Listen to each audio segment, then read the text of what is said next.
बिस्मिल्लाहिर्रहमानिर्रहीम अस्सलाम वालेकुम नाज़रीन, मैं हूँ आपका मेज़बान दानिश अंसारी और आप देख रहे हैं मेरा YouTube channel Danish Ansari official. नाज़रीन, आज हम बात करेंगे मलिक महबूब साहब से। आप सबके फेवरेट हैं, मशहूर एस्ट्रोलॉजर हैं। अस्सलाम वालेकुम मलिक साहब, कैसे हैं आप?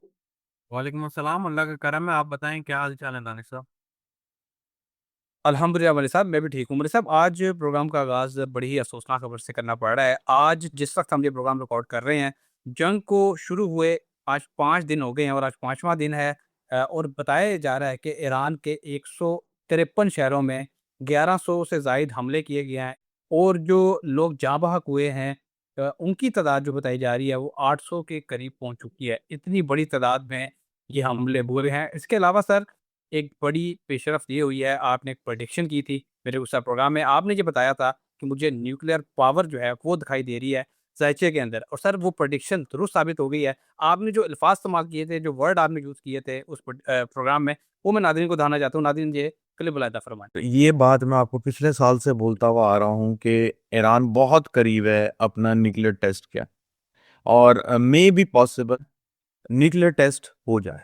जी, तो नाज़रीन, आपने ये क्लिप मुलाहिज़ा फरमाया सर के एग्ज़ैक्ट वर्ड से। सर ने बताया था कि न्यूक्लियर पावर मुझे ज़ायचे में दिखाई दे रही है, चार्ट में जो है वो रीडिंग्स बता रही हैं। तो सर, सबसे अहम खबर जो है इस वक़्त सोशल मीडिया पे, मेनस्ट्रीम मीडिया पे वो यही बताई जा रही है कि ईरान का एक शहर है गरेश, वहाँ पे 4.3 मैग्नीट्यूड का अर्थक्वेक आया है। सर, बताया ये जा रहा है कि इंडिया ने जो तजर्बा किया था राजस्थान के इलाके पोखरान में अपना एटॉमिक बॉम्ब का, और ज़मीन के नीचे ये तजर्बा किया था। ईरान ने भी कुछ इसी किस्म का तजर्बा किया है गरेश के इलाके में, जिस वजह से ये ज़ल्ज़ला आया है। लेकिन सर, मैं ये जानना चाहता हूँ, आपने प्रेडिक्शन तो ये कर दी थी कि कोई एटॉमिक पावर दिखाई दे रही है। लेकिन मैं ये जानना चाह रहा हूँ कि क्या कोई एटॉमिक अटैक, खुदा ना ख़ास्ता कोई बैलिस्टिक मिसाइल, कोई ऐसी चीज़ भी दिखाई देती है, कोई एटमी जंग की तरफ मामला जा रहे हों? क्योंकि इसका ज़िक्र बहुत ज़्यादा हो रहा है।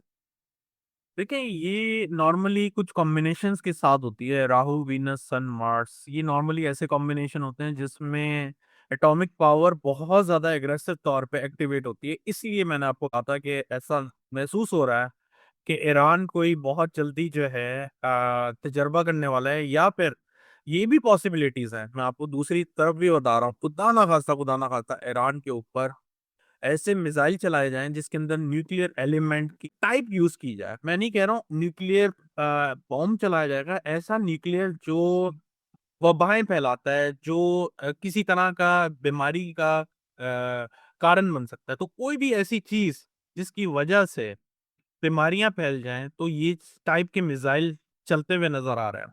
और इसमें ईरान की यही बेहतरी है कि ईरान इस चीज़ का तजर्बा करके इन चीज़ों से बच सकता है, और मुझे बड़ी उम्मीद है कि ये होने वाला है। इसकी बहुत ज़्यादा जो है हालात बन रहे हैं, और जो जैसे-जैसे मूवमेंट आगे बढ़ रही है, आज 3 तारीख थी, जैसे मैं आपको बार-बार बता रहा था, लूनर इक्लिप्स लगेगा। लूनर के बाद जो है चीज़ें मज़ीद इंटेंस होंगी। क्योंकि लूनर जो है नॉर्मली दिमाग पे असर देता है, तो जो दुनिया में एक परेशानी की फ़िज़ा है, ये मज़ीद बढ़ती जाएगी, और लोग इसके अंडर में आके और परेशान होते हुए आपको नज़र आएँगे। Okay sir. सर, अमेरिका की तरफ से, अमेरिका की वज़ारत ख़ारजा की तरफ से ये ऑफ़िशियली ये अलर्ट जारी किया गया है कि मशरिक़ी वुस्ता समेत गल्फ़ कंट्रीज़ में जो अमरीकी शहरी इस वक़्त मौजूद हैं, वो फ़ौरी तौर पे वहाँ से निकल जाएँ। उनको अलर्ट कर दिया गया है, ऐलान कर दिया गया है कि वो अपने मुल्क वापस आ जाएँ। सर, क्या ये पूरा मशरिक़ वस्ता, क्या ये पूरा गल्फ़ जो कंट्रीज़ हैं, खुदा न ख़ास्ता किसी नए महाज़, किसी नई जंग की तरफ जा रहे हैं? ये क्या आपको लग रहा है? क्योंकि अमेरिका इस तरह का अलर्ट अक्सर जारी नहीं करता कि अपने लोगों को कह दे, सब ममालिक से वापस आ जाएँ। देखिए, वो बोल तो रहा है, लेकिन पहली बात ये है कि वो निकलेंगे कैसे? It's not possible. सारी फ्लाइट चोक हैं, आपके सामने हैं, हालात तो नहीं है। वो अलर्ट दे रहे हैं, वो अपने सर से बल्ली उतार रहे हैं। मुझे नहीं लगता कि ऐसे पॉसिबल है। लेकिन जो आपने मिडल ईस्ट की बात की है, उसमें डेफ़िनेटली chaos नज़र आ रहा है मुझे। और ये तकरीबन 14 तक जो है, बहुत ज़्यादा जो अब जैसे मैं एक नई डेट्स दे रहा हूँ, वैसे मुझे देनी थी, देर से थी, लेकिन मैं आपको अभी बता रहा हूँ। 12 मार्च से लेके 14 मार्च के दरमियान, 14 की शाम तक, 12 मार्च से 14 की शाम तक आपको फिर खुदा ना खास्ता कोई बहुत बड़ी न्यूज़ मिल सकती है। जैसे मैं आपको 28 से 3 का बोल रहा था, मैं वापस बता रहा हूँ, 12 से 14 मार्च के दरमियान भी कोई ऐसा ही अ मामला बन सकता है। Okay sir. सर, आपने तो ये बता दिया है कि कोई बड़ी न्यूज़ मिल सकती है। एक बड़ी न्यूज़ मैं भी आपके साथ शेयर कर देता हूँ, और वो खबर ये है कि ईरान की तरफ से जो नेतन्याहू हैं, उनके दफ्तर पे अटैक किया गया है और वो दफ्तर पूरा बलियामेट हो गया है, फ्लैट हो गया, तबाह हो गया है। सर, अभी तक ऑफ़िशियली कोई बयान सामने नहीं आया इसराइल की तरफ से कि इसराइल के जो वज़ीर-ए-आज़म हैं कि वो हयात हैं या नहीं, या हलाक हो चुके हैं। ऐसे हवाले से कोई जो है खबर सामने नहीं आई। आप ये बता दें, क्योंकि आप तो ज़िंदगी या मौत के हवाले से कोई प्रेडिक्शन नहीं करते, मैं जानता हूँ, लेकिन मुझे ये बता दें कि क्या इसराइल के चार्ट में कोई बड़ा जानी नुकसान दिखाई देता है? देखिए, मैं जैसे मैंने आपको बताया है कि इसराइल का मेरे ख़्याल से आपके व्लॉग में मैंने बताया था, इसराइल का बहुत टफ टाइम चल रहा है। और ये जैसे-जैसे आगे बढ़ते जाएँगे, मैंने बताया है, इसराइल बहुत प्रॉब्लम में आएगा, बहुत ज़्यादा प्रॉब्लम में आएगा। और नेतन्याहू का चार्ट उससे भी ज़्यादा सख्त नज़र आता है। तो प्रॉब्लम्स तो बहुत ज़्यादा नज़र आती हैं। मेरे लिए सरप्राइज़िंग बात नहीं होगी कि कोई ऐसी अनएक्सपेक्टेड न्यूज़ आ जाए इसराइल से। कोई बड़ी बात नहीं है, लेकिन वहाँ से भी ऐसा लग रहा है कि कंट्रोल मीडिया है और न्यूज़ इतनी आसानी से बाहर आ नहीं रही।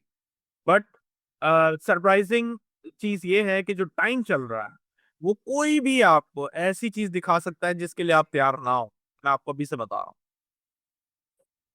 Okay sir. अच्छा सर, एक और बड़ी खबर है, वो ये है कि अली लारजानी जो कि ईरान की सिक्योरिटी जो कौंसल है उसके हेड हैं, उन्होंने ये कहा है कि हमने लंबी जंग की तैयारी कर रखी है, अपनी 6000 साला तहरीर का दिफा करेंगे। दूसरी तरफ अमरीकी वज़ीर ख़ारिजा ने कहा है कि ईरान पर अभी सख्त तरीन हमला होना बाकी है, हम करने वाले हैं। सर, लंबी जंग चलने वाली है या शॉर्ट टर्म जंग है? इस हवाले से क्लियर कर दें, क्योंकि लोग मेंटली तौर पे इस हवाले से उनको प्रिपेयर हो जाना चाहिए, क्योंकि प्रोग्राम करने का मकसद ही यही होता है लोगों को ज़हनी तौर पे तैयार करें। तो आप क्या देख रहे हैं? लंबी जंग होगी, शॉर्ट जंग होगी? यार, मैं परेशान नहीं करना चाहता हूँ क्योंकि मुझे पता है, मुझे डायरेक्टली लोग कॉन्टैक्ट करके पूछ रहे हैं मिडल ईस्ट से कि यहाँ की जंग के क्या हालात रहेंगे, आने वाले दिनों में क्या रहेगा। मैं आपको एक साफ बात क्लियर बता दूँ, मिडल ईस्ट अप्रैल के मिड तक स्टेबल नज़र नहीं आता मुझे। अप्रैल के मिड तक ये स्टेबल नहीं होगा। अलबत्ता 15 मार्च के बाद कुछ मामलात में 19-20 या 20-21 का कह सकते हैं, 11 मार्च से कुछ इम्प्रूवमेंट की तरफ जाएगा, लेकिन 15 मार्च से आप उम्मीद रखें कि कुछ इम्प्रूवमेंट आएगी। आज ही डोनाल्ड ट्रंप ने इस तशवीश का इज़हार किया है कि सुप्रीम लीडर के जाँ बहक होने के बाद मुमकिन है कि इसके बाद कोई सख्त-गिर, मज़ीद सख्त कोई लीडर आ जाए, जो हमें मज़ीद चैलेंज करे। तो आपको क्या दिखाई दे रहा है? क्या वाक़ई कोई मज़ीद सख्त लीडर आने वाले हैं ईरान में, या उनका रवैया कोई नरम होगा, जो नए लीडर आएँगे? देखिए, अभी ईरान बहुत ज़्यादा डिस्टेबल है और इसमें मामलात जो हैं, खराबी की तरफ जाएँगे, बेहतरी की तरफ नहीं जाएँगे। और जैसे मैंने बताया है, जून-जुलाई के बाद ईरान जो है कोई एक अच्छे लेवल पे नज़र आता है। वो शायद इस वजह से भी हो सकता है कि वो प्रो अमेरिकन आ जाए। और शायद इस वजह से भी होता है कि जो मुझे लग रहा है कि ये न्यूक्लियर जो है टेस्ट करने वाले हैं, जिसकी वजह से ये सारे ममालिक जो इनके पीछे पड़े हुए हैं, वो पीछे हट जाएँ। लेकिन फ़िलहाल की फ़िज़ा से ऐसा लगता है कि ये टेस्ट करेंगे और अपने आप को मनवाएँगे और जंग जारी रहेगी। ये जल्दी नहीं खत्म होने वाली। ओके सर, बहुत शुक्रिया सर, आपने अपने कीमती वक़्त में से कुछ वक़्त निकाला और इतनी ज़बरदस्त प्रेडिक्शंस आपने हमारे साथ शेयर की।